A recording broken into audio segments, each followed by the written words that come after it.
Datang ke negeri di bawah bayu.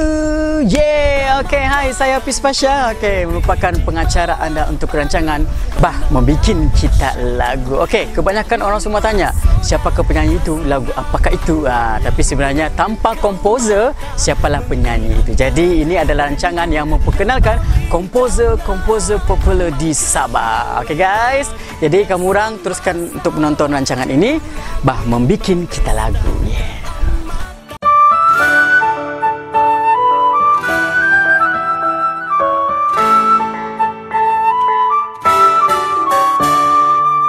Okey, Assalamualaikum. Hai, bersama dengan anda pengacara yang untuk rancangan bikin lagu kita. Okey, kamu orang, sekarang saya bersama dengan satu orang komposer yang manis-manis, cantik-cantik juga, yang saya kenal sudah lama, iaitu juga merupakan seorang penyanyi. Dia banyak juga cipta lagu tapi melalui gitar gitu. Okey, kita bersama dengan Izzy. Hai, saya Izzy. Okey, Izzy, apa kabar? Alhamdulillah, sihat. Okey. Baiklah, kita dalam rancangan ini kita akan memberi dan juga bertanyakan beberapa soalan kepada komposer-komposer Sabahan kita. Okey, soalan yang pertama. Okey, Izzy, boleh perkenalkan latar belakang, diri dan juga kerjaya. Okey, saya Izzy, nama penuh saya Nurhafizi binti Taib. Saya berasal dari Kota Belud dan sekarang menetap di Kota Kinabalu.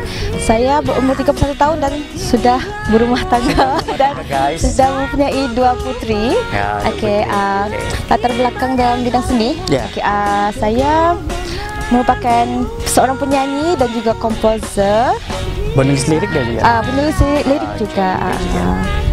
Okey, itulah kan salah satu dia. Okey, kerjaya memang komposer sepenuhnya, penyanyi sepenuhnya atau macam mana? Ataupun ada kerja lain selain daripada penyanyi dan komposer lah. Itu sajalah. Kalau di rumah memang suri rumah tangga. Part-time suri rumah. Baiklah, okey. Macam Izzy kan sudah berapa lama terlibat dalam seni muzik di Sabah? Okey, saya mula aktif. Kalau berjinak-jinak dalam bidang seni itu dari kecil lah. Tapi aktif dari 2007.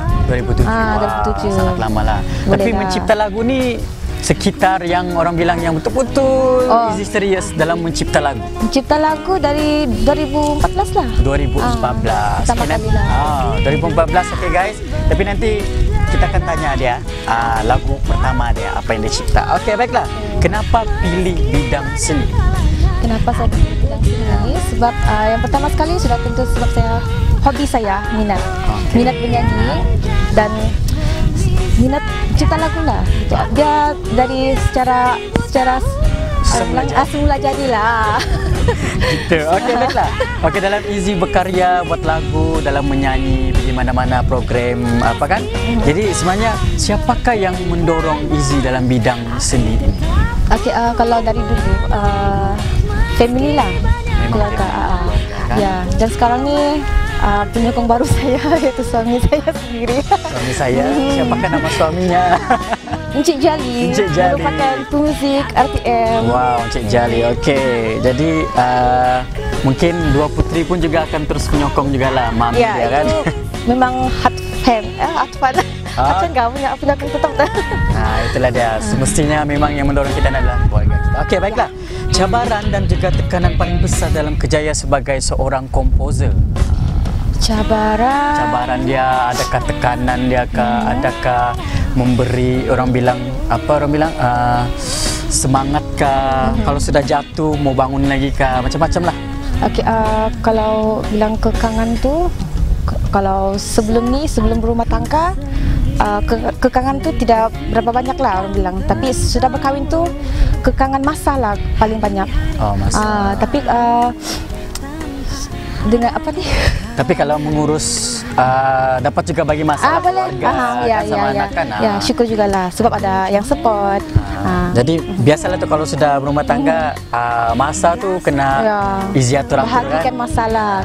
Okey, baiklah. Selama orang bilang menjadi komposer dan juga mencipta lagu-lagu untuk artis-artis Sabah kita ni, jadi apakah pencapaian pribadi Izzy dalam bidang seni? pencapaian dalam nyanyian kah ataupun komposer? Sebagai komposer lah. Okey, sebagai Adakah, yalah, Izzy kan juga seorang penyanyi. Jadi adakah lagu Izzy yang nyanyi, Izzy cipta tu kah? Apakah pencapaian peribadi? Okey, kalau pencapaian pribadi, lagu-lagu saya sudah sampai ke final carta lagu artis Sabah lah. Nugra Carta. Dari yang pencapaian pertama saya semasa pencipta lagu Menunggumu 2014 dan seterusnya ada lagi lah lagu-lagu yang lain sudah sampai ke final carta lagu artis Sabah. Okey, bukan calon-calon. Okey, Izzy pernah memasuki beberapa anugerah carta lagu artis Sabah. Okey, jadi seterusnya, okey, artis yang pernah bekerjasama dengan Izzy. Maksudnya Izzy buat lagu untuk artis-artis tu kah ataupun apa-apalah? Collaborate lah. Okey, pada tahun 2016 kalau saya tidak silap, saya pernah bekerjasama dengan salah seorang artis sandakan lah, Norda. Waktu itu lagu yang saya cipta untuk dia Melodi Hati. Itu sudah sampai ke carta Pantai Timur kah kalau saya tidak silap, di sebelah sana. Okay. So Izzy memang buat lagu tu lah? Ya, memang sepenuhnya. Cuma musik orang yang bikin lah. Oh, okey. So yang terbaru? Yang terbaru nih, yang dinanti-nantikan nih, dengan Nazri Saidali dan Mawar Kausar, lagu yang berjudul Mashgul. Okey, berkenaan dengan kerjasama dengan Abang Nazri Saidali dan juga Kak Mawar Kausar. Okey, bertajuk Mashgul kan? Ya. Okey, apakah maksud di sebalik lagu Mashgul ini? Okey, maksud Mashgul tu sebenarnya dia bermaksud duka, macam berduka lah. Tapi kalau dari keseluruhan lagu tu, dari lirik dia menceritakan tentang seseorang yang dia suka mengadu masalah dia kepada kawan dia, kepada orang kan. Tapi dalam lagu tu dia macam peranan dalam lagu tu kan dia seorang dia macam mengajak kita orang bilang berserah kepada Allah Subhanahu Wa Taala. Itulah itu yang sebaiknya ya, kan. Itu sebaiknya. Okey, jadi tapi belum tahu bila mau rilis lagu. Ya, dan dia sedang dalam pembikinan sudah tu. Okey, sekejap lagi. Okey, baiklah. Okey, itu dia yang melibatkan yang pernah bekerjasama. Okey. Tip sebenarnya bagi seorang komposer, okey, Izzy, tip buat lagu macam mana? Start dari mana? Buat melodi kah? Buat liriknya kah? Buat kan Izzy macam pandai main gitar kan? Yang saya tahu. Adakah bermula daripada petikan gitar kah? Adakah daripada liriknya kah? Atau macam mana? Okey, kalau saya lebih kepada cipta melodi dahulu. Cipta melodi. Kalau macam saya ada masa kan tiba-tiba ada idea ambil gitar main kan, cipta melodi dulu. Lepas tu sudah siap tu baru saya masukkan lirik. Gitu. Ya. Okey. Tapi ada juga orang meminta lirik dulu baru buat lagu. Tapi saya sekarang ni tengah cubalah cara yang orang bilang dapat lirik baru buat muzik. Sekarang saya tengah belajar buat begitulah. Okey, baiklah. Okey, kepada komposer yang barulah, okey, nasihat pada orang yang baru mau start buat lagu ni. Kadang-kadang sekarang ni bukan apa, terlalu banyak komposer. Betul. Tetapi orang bilang macam mana cakap kualiti dan kuantiti itu tidak diambil kira. Jadi bagi Izzy sendiri sebagai seorang komposer di Sabah ini, apakah nasihat yang baik, yang bagus untuk orang-orang di luar sana yang orang bilang baru mau start buat lagu?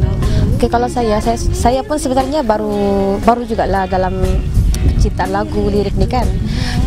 Tapi untuk nasihat saya lah untuk sebagai kita untuk permulaan kita mencipta lagu ni, pertama sekali pentingkan tu kualiti. Jangan orang bilang kelang kabut. Jangan kelang kabut. Dia kena relax lah kan. Relax. Lepas tu satu juga yang penting saya rasa disiplin. Jaga attitude kita supaya orang pun senang bekerja sama dengan kita begitu. Okey, itu antara pendapat Izzy lah, okey. Jadi pendapat yang lain kita tidak pasti, tapi itu pendapat Izzy. Kalau ada masalah boleh cari Izzy. Okey, baiklah, pengalaman manis sepanjang jadi seorang komposer di Sabah. Apa pengalaman yang paling manis? Pengalaman manis sudah tentu orang saya rasa macam kalau orang kenal kita bahkan orang kenal kita. Lepas tu dan yang paling membanggakan bagi saya kan lagu saya sampai ke macam pertandingan cipta lagu. Kan radio lagu betul. Orang selalu diputarkan di radio jadi orang kenal. Tapi sebaliknya apa yang penting sekarang ni orang bilang kan, tanpa seorang komposer, siapalah penyanyi. Betul. Tapi sebab kadang-kadang orang lebih kenal kepada penyanyi ni Betul. Izzy, bukan kepada komposer. Dalam rancangan ini sebenarnya ada yang special buat komposer jemputan kita pada hari ini. Okey, ini merupakan episod pertama bersama dengan Izzy. Okey, kita ada 3 envelope. Okey, ini cabaran untuk mereka yang bersama-sama dengan rancangan kita ni. Okey, ini adalah rahsia untuk genre lagu. Okey, so Izzy kena memilih antara envelope ini. Ada 3 jurnal lagu yang kita tak tahu apa dalam dia, tapi sekarang kita suruh Izzy pilih mana satu. Baca doa dulu. Baca doa dulu. Tengah-tengah lah. Tengah-tengah. Warna pink. Okey. Saya pakai pink. So Izzy akan pilih pink biar saya buka. Dia akan pilih. Ini bukan duit raya guys. Okey, baiklah. Kita buka apakah jurnalnya. Balada. Okey, ini dia balada. So Izzy, cabaran dia adalah Izzy kena membuat satu melodi yang sangat orang bilang tiba-tiba, Spontan lah. spontan untuk lagu balada. Okey. Apa-apa saja lah kan? Apa-apa saja, apa-apa saja asal balada. Okey, jadi kita tunggu Izzy dah. Okey. Kalau sudah sedia, kita terus on. Okey. Okey, jadi kita Izzy akan saut cabaran. Bah, membuat kita lagu. Yeah. Apa-apa yang terfikir di kepala. Kamu saja selalu ada di hatiku. Kalau perlu. Okey. Nah, itu. Okey, jadi boleh terima. Okey, enggak apalah Boleh yang lah, penting. yang Tapi penting aja. biarpun melodi dia begitu, tapi kalau sudah kita edit arrange musik semua confirm macam bunyi dia best Jadi juga. kan? Macam jadi juga. Tapi itulah orang bilang komposer dia memang ada satu bakat yang unik yang orang bilang secara tiba-tiba lah. Okay? Jadi apapun kami ingin mengucapkan terima kasih kepada Izzy untuk rancangan episod yang pertama baru bikin kita lagu. Terima kasih juga untuk saya dan terutama pada hari ini. Ya, ini adalah atas kerjasama bersama dengan Nazir Saidali, Kamal Tausal dengan Smasha. Jadi terima kasih kepada Izzy sekali lagi dan sehingga kita bertemu dengan episod yang seterusnya. Okay guys, bye. Assalamualaikum.